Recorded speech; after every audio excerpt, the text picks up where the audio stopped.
bakit ko po kinukulit itong puntong ito? Bakit important distinction ito?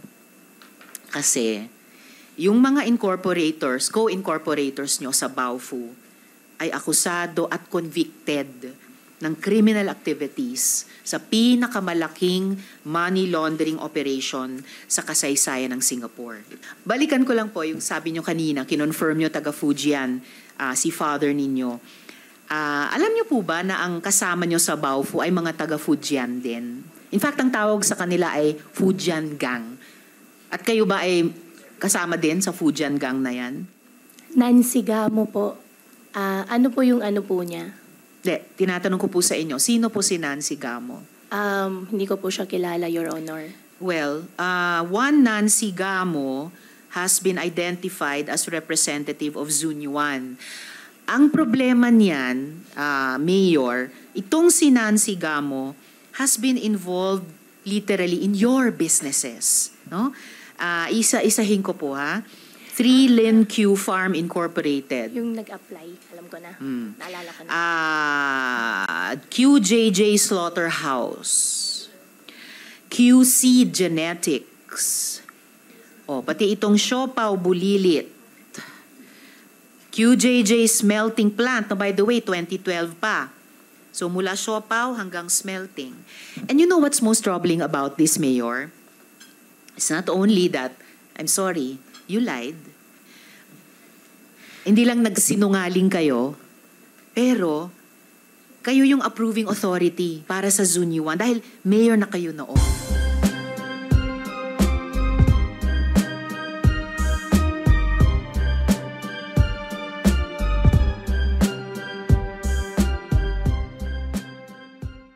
Okay, Mayor, dako na po tayo sa Baofu.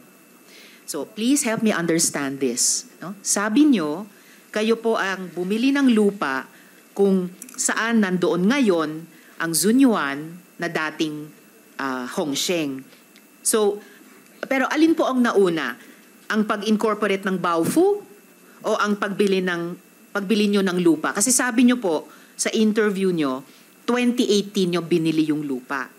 Pero bakit ang mga titulo ay lahat sa pangalan ng Baofu na nung 2019 lang incorporated?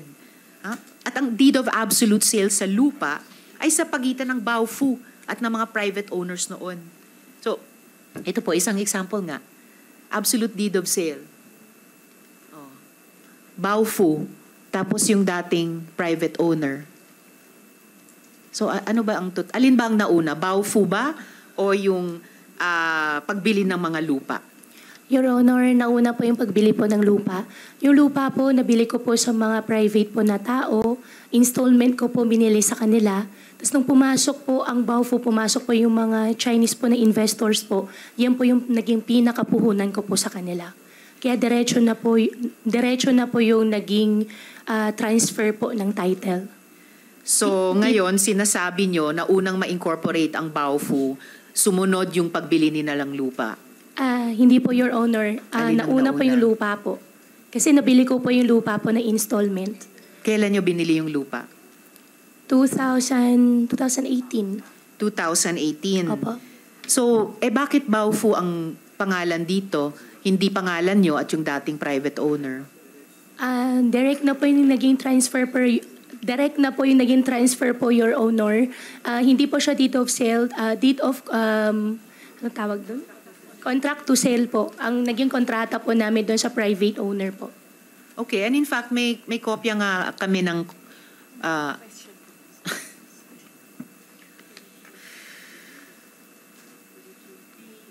may kopya ba kayo nung contracts to sell na nakasulat doon na Alice Guo ang buyer? Your Honor, meron po. Pwede nyo bang i-furnish sa komite ang kopya niyan within opo. the day? Within the day, opo. Alright, salamat, Mayor. Kaya lang, okay, iintayin ng komite yung documents na yan. Pero what this still looks like to me is that yung Baofu ang unang binuo, tapos ang Baofu ang nag-acquire ng real estate. And based on this one example of an absolute deed of sale, nabili nila sa private buyers. Dahil hindi pangalan nyo yung nandito eh. Hindi kayo party sa transaksyong ito. Hindi yung sinabi nyo nga na nagbebenta kayo ng baboy sa Clark, natalisod mo lang sila na mga may-ari ng restaurant, tapos sinabing parang, hey guys, ba't di nyo nalang gamitin yung lupa ko? Kasi parang yun po yung pinapalabas ninyo. This, just one copy ng absolute deed of sale ay pasisinungalingan yung sinasabi niyong bahaging iyon ng kwento dahil lumalabas dito ang nagtransact ng sale ay hindi kayo, kundi yung Baofu na at yung private owners. Your Honor, mag-provide po ako ng copy po sa inyo. Doon sa previous owner po, kung di po ako nagkakamali, mga Cruz po yata yung last name po nila. Meron po kaming kontrata po na nakapangalan po sa akin. Conditional sale po kasi installment ko po binili yung lupa. At alright, ano po yun? Opo, Your Honor. At nung nakausap ko po sila, pinadirect na po yung transfer po. Kasi yun yung naging pinaka-share ko po, yung lupa po nung tinayong compound po na Baofu. Naka-reflect ba sa contract to sell na isusumite nyo sa komite yung condition na sa deed of absolute sale, hindi na ang pangalan nyo ang lalabas, kundi yung Baofu at yung dating private owners? Meron po akong copy po noon, Your Honor. So, titignan po ng komite yan, i-expect po namin i-submit nyo sa amin within this day. Opo. And bakit ko po kinukulit itong puntong ito? Bakit important distinction ito? Kasi yung mga incorporators, co-incorporators nyo sa Baofu ay akusado at convicted ng criminal activities sa pinakamalaking money laundering operation sa kasaysayan ng Singapore. Ito po yun.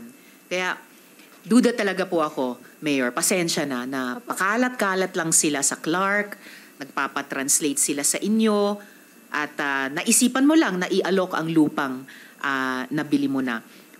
What it really looks like to me ay Baofu was deliberately formed by you and individuals involved in money laundering and other criminal activities, and it was part of a synchronized and coordinated plan all along. Buying land, opening up a POGO enterprise, maximizing our flawed regulatory system to abet scams, human trafficking, money laundering. And in just a few moments, I will show more evidence of this. Pero at this point, Mayor, alam niyo po ba na yung mga co-incorporators nyo sa Baofu ay mga money launderers? Your Honor, nalaman ko po kahapon dun sa Facebook post nyo po. After ko po malaman, sinerge ko po sila. Ang kausap ko po dyan sa Baofu po ay yung si Zhang Ziyang. Yung dalawa po, hindi ko po sila nakausap. At after po ako mag-divest po ng 2021 po, wala na po akong alam sa kanila. Kahapon po nakita ko po doon sa Facebook post nyo po na sila po ay money launderer po sa Singapore at nag-research po ako through Google din po at nakita ko nga po na yung dalawa po ay sangkot nga po doon sa money laundering po sa Singapore. At kahapon ko lang po nalaman gawa po nung nakita ko po sa Facebook post po ninyo, Madam Chairman. Hindi ba dapat kung papasok kayo sa ganyang kalaking negosyo, napakalaki kumpara sa mga nauna nyo ng mga negosyo, nagtatanong nga yung mga tao, mula piggery papuntang Pogo, parang ang laking multiplied many times over. Hindi ba dapat nag-due diligence kayo? Kasi ang laki ng ipapasok nyong equity. Yung mga lupang sabi nyo, binili nyo on installment over the years sa mga private owners, hindi po maliit ang 7.9 hectares, halos 8 hectares. Hindi ba kayo nag-due diligence sa makakasama yung mga co-incorporators? Sorry mama, hindi ako negosyante, pero alam ko mga negosyante, hindi umaalam lang sa pagkakatao ng mga co-incorporators nila. After matanong sila sa isang Senate hearing sa Facebook, due diligence dapat, di ba? Sa mga dokumento. Sa mga government agencies natin? Your Honor, bago po nangyari po yun, ang kausap ko lang po dyan, si Huang Ziyang. Siya lang po yung kausap ko po. At ang katwiran ko po that time, since akin naman po yung lupa, majority po na sa akin, wala po mawawala po sa akin. At nung huli na lang po, naging pogo po yan. Nung una, primarily po, ang usapan po na project po ay housing. Yun po yung unang pinag-usapan po namin ni Huang Ziyang. Si Huang Ziyang po, nakilala ko po siya sa Clark na marami po siyang restaurants at binibentahan ko po siya ng baboy. At okay naman po yung naging transactions po namin. Mabait naman po siya. At in-offer ko po sa kanya na tayuan po yung lupa ko po sa Bamban. Well, medyo, okay.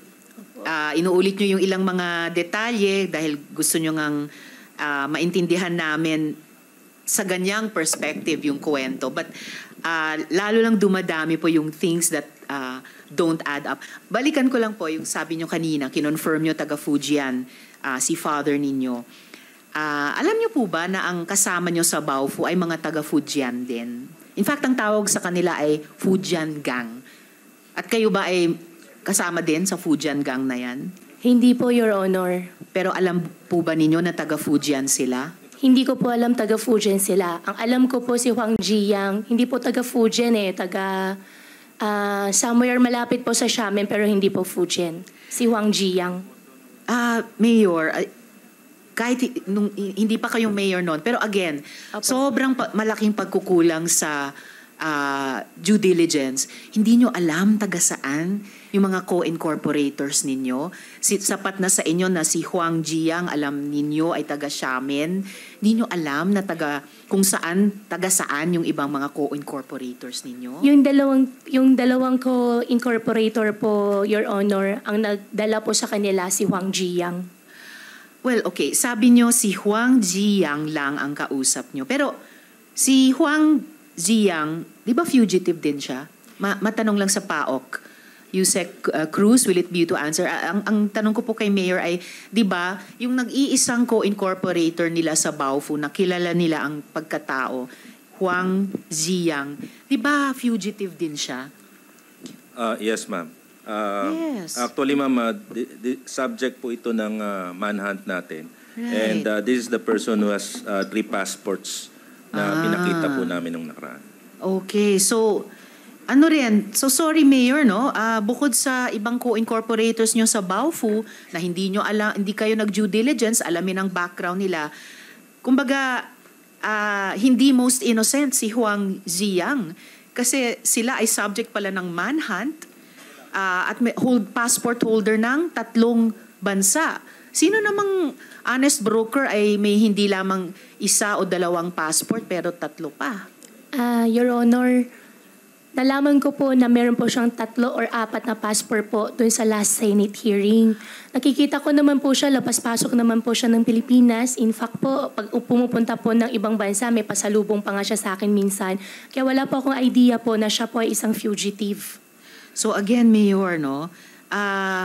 Lumalabas, wala kayong alam sa kahit sino sa co-incorporators nyo sa Baofu. Ewan ko lang sinong negosyante ay papasok sa napakalaking kaperahang negosyo na walang alam sa background ng ipagkakatiwala ng mga lupa, pangalan kahit bilang private person noon at umabot nga sa ngayon na mayor na kayo. At sabi nyo rin, Mayor, sabi nyo din na wala kayong business interests sa Zunyuan. Do you stand by that statement? Yes po, Your Honor. Your Honor, clarify ko lang po. Nung magkasama po kami sa Baofu po, hindi ko po talaga alam siya po ay isang fugitive. Nakilala ko po siya sa Clark, pero hindi ko po alam siya po ay isang fugitive. Labas-pasok naman po siya ng bansa, nakakakwentuhan, nakakausap naman po. In fact po, yung naging record po niya pagbili po sa akin ng baboy, maayos naman din po. Kaya nagulat na lang din po ako dun sa last Senate hearing po na siya po ay isang fugitive po. Well, di ba sinasabi although tungkol sa batas ito na ignorance of the law excuses no one.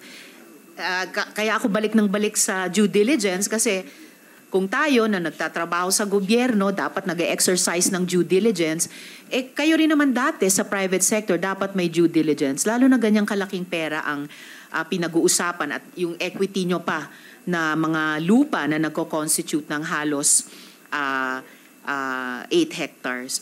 At matanong ko po, Mayor, sino naman po si Nancy Gamo? Nancy Gamo po. Ano po yung ano po niya? Tinatanong ko po sa inyo, sino po si Nancy Gamo? Hindi ko po siya kilala, Your Honor. Well, one Nancy Gamo has been identified as representative of Zunyuan. Ang problema niyan, Mayor, itong si Nancy Gamo has been involved literally in your businesses. No? Isa-isahin ko po ha. 3 Lin Q Farm Incorporated. Yung nag-apply, alam ko na. Naalala ko na. QJJ Slaughterhouse. QC Genetics. Pati itong Siopaw Bulilit. QJJ Smelting Plant. No, by the way, 2012 pa. So mula siopaw hanggang smelting. And you know what's most troubling about this, Mayor? It's not only that, I'm sorry, you lied. Hindi lang nagsinungaling kayo, pero kayo yung approving authority para sa Zunyuan dahil mayor na kayo noon. Na itong lahat, tulad ng Zunyuan, representative si Nancy Gamo at siya naman ay involved sa bawat isa sa mga businesses nyo dito. So itong dapat maimbestigahan for conflict of interest, no? At posible paglabag sa Graft and Corrupt Practices Act. At ikabit naman natin itong mga ito sa Hongsheng. Kasi mukha namang magkakabit-kabit lahat eh. So to repeat your testimony, hindi po kayo involved sa Hongsheng, sabi nyo noon. Kahit na kayo ang nag-apply ng LONO or Letter of No Objection. At nakalagay mismo sa sangguniang resolution na kayo ang aplikante. Tama po ba? Doon sa LONO po, hindi po ako yung aplikante. Ako lang po yung nag-breach po sa kanila. Ako po nag-introduce po doon sa former mayor po, yung Shi Chun-san po na sinasabi ko po. At Your Honor, pasensya na po, nalala ko na po yung nasabi niyo po na Nancy Gamo. Yung Nancy Gamo po, siya po yung nag-prepare po ng documents ko po dati, pero hindi ko na po alam na paano po sila nag-connect po ni Zunyuan. Okay, pero mabuti naman at may naalala na kayo Opo. itong si Nancy Gamo dahil ipinakita namin lahat ng mga dokumento ng marami-rami yung mga negosyo na nandyan talaga si Nancy Gamo. At siya po ay nag-representative ng Zunyuan. And sorry din po, Mayor, pero hindi po pwedeng sabihin na hindi kayo yung aplikante para sa Hongsheng bago kayo naging mayor. Dahil nandyan sa mga dokumentong ipinakita na namin, kahit nung naunang hearing, nakalagay pa nga doon sa dokumento ng munisipyo, yung resolution, Representative Alice Guo of Hongsheng. At tama din po ba na yung relationship ng Hongsheng at Baofu ay bilang lessor at lessee lang? Your Honor, doon sa Hongsheng po, hindi po ako naging representative. Wala po ako sit not meet po na any documents po. Pinakilala ko lang po sila doon sa former po na mayor. At isang beses po nakapag-translate lang po ako sa kanila. Regarding naman po doon sa Hongsheng and Baofu, yes po, ang naging relationship po nila is lessee and lessor.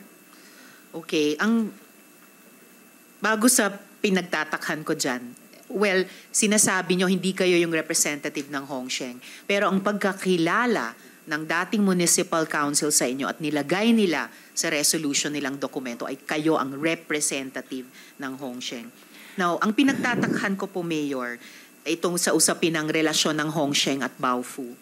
Bakit ang email address na npjimenez0712@yahoo.com na nakalagay na email address sa Certificate of Incorporation ng Hongsheng, ayan, ay siya ring email address sa General Information Sheet ng Zunyuan Technology bilang alternative email at email address ni Nancy Gamo sa Siopaw Bulilits Food at 3 Lin Q Farm. So tuloy, Mayor, you know what this looks like to me? Mukhang lumalabas kayo yung common denominator ng mga operations na to at mukhang posibleng nilukluk kayo na mayor para padulasin ang operations na ito. Your Honor, siguro po better po invite din po natin sila, Nancy Gamo, para malaman din po natin kung paano po naging email address po niya yung sa Zone 1. Your Honor, wala po akong kilalaman sa Zone 1. Tumakbo po ako ng mayor sa aking sariling capacity po, sa tulong po ng kaibigan, pero wala pong any involvement po ng POGO sa aking pagtakbo po ng mayor po sa bayan ko po. Approving authority kayo sa Zone 1, no? Dahil mayor kayo noon. Your Honor, pasensya na po. Nag-apply po si Zone 1 po ng lono po sa konsihal ko po, sa konsihal po ng Bamban. Ngayon po, nakapagbigay po din sila sa amin ng provisional license. That's the only time po na nagbigay po ako ng business permit po sa kanila. Stated po, 2nd, 3rd, and 4th floor po. O yun, 2nd, 3rd, and 4th floor. Nakapagbigay kayo ng mayor's permit para dun sa 3 floors na yon na POGO. Opo, Your Honor. At dahil yun lang din po yung nakalagay din po dun sa provisional license po na nasubmit po nila sa akin. And para sa kaalaman ng lahat, the committee invited Nancy Gamo pero no reply. At kung ganun pa rin hanggang matapos yung hearing ay isasampina na lang ng komite. Meron akong follow-up question sana sa isang sinabi nyo ngayon lamang, Mayor, nalimutan ko lang. Kung maalala ko mamaya ay itatanong ko po. Si Nancy Gamo po ba ay empleyado nyo? Your Honor, hindi po. So ano pong relasyon nyo kay Nancy Gamo? Ang Nancy Gamo po, sa kanya po ako nagpapatulong po mag-process po ng dokumento po dati. Doon sa mga nakastate po na mga companies po. Alright. Sila po yung kilala po sa pamilya po namin. At siya yung kinikilalang representante ng Zone 1 dito sa ilang mga dokumento. Your Honor, nakuha na. tutulong din po ako na hanapin po siya at itatanong ko rin po sa kanya kung paano po nangyari para mag-clear din po yung pangalan ko po sa Zone 1.